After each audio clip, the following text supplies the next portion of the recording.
Rizky alias Kinoy, terduga pelaku penusukan terhadap Diana Gustia, warga desa Citalang, Purwakarta, ditangkap polisi di kawasan Cigelam, Kecamatan Babakan Cikau, Kabupaten Purwakarta, Minggu 14 Januari 2024 sore. Kasat Reskrim Polres Purwakarta, AKP Muhammad Arwin Bahar, mengatakan pelaku Rizky melakukan penusukan terhadap korban Diana Gustia karena dendam pribadi. Berdasarkan pemeriksaan sementara, pelaku memiliki dendam pribadi kepada korban sebelum kejadian sempat ada cekcok juga, ucapnya. Pihak kepolisian masih mendalami kasus tersebut, termasuk mencari barang bukti yang digunakan oleh pelaku. Sebelumnya, Diana Gustia, warga desa Citalang, Purwakarta, Jawa Barat, tewas setelah diduga ditusuk oleh temannya Rizky alias Kinoy. Peristiwa itu terjadi saat Diana sedang beristirahat di rumah milik Nining di Jalan Jenderal Ahmad Yani, Kelurahan Cipaisan, Purwakarta, Minggu 14 Januari 2024 siang. Lagi istirahat di rumah saya, itu memang rumah kosong yang sedang dijual. Nah, suka dijadikan tempat kumpul sama anak saya dan korban itu,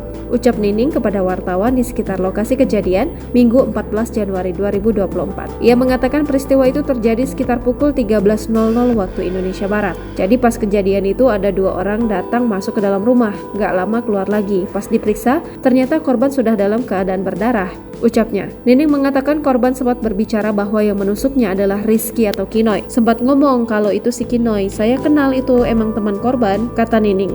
Setelah peristiwa itu, ia mengatakan Diana langsung dilarikan oleh warga sekitar ke RSUD Bayu Asih, namun nyawa korban tidak dapat diselamatkan. Sementara itu, Nemah, ibu korban, berharap pelaku dapat dihukum setimpal dengan perbuatan yang ia lakukan. Nemah mengaku ia terakhir bertemu dengan korban pada Rabu 10 Januari 2024 saat istri korban ingin melahirkan.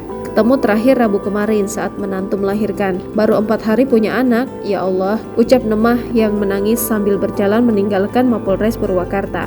Nemah menyebutkan bahwa korban merupakan anak satu-satunya yang ia miliki. Ia tak menyangka bahwa anak satu-satunya itu sudah tak bernyawa saat ditemui di rumah sakit. Anak satu-satunya tadi dikabarin cuman kalau Dian itu ada di rumah sakit. Nggak tahu kalau ternyata sudah meninggal. Semoga pelaku mendapatkan hukuman yang setimpal, ucap Nemah.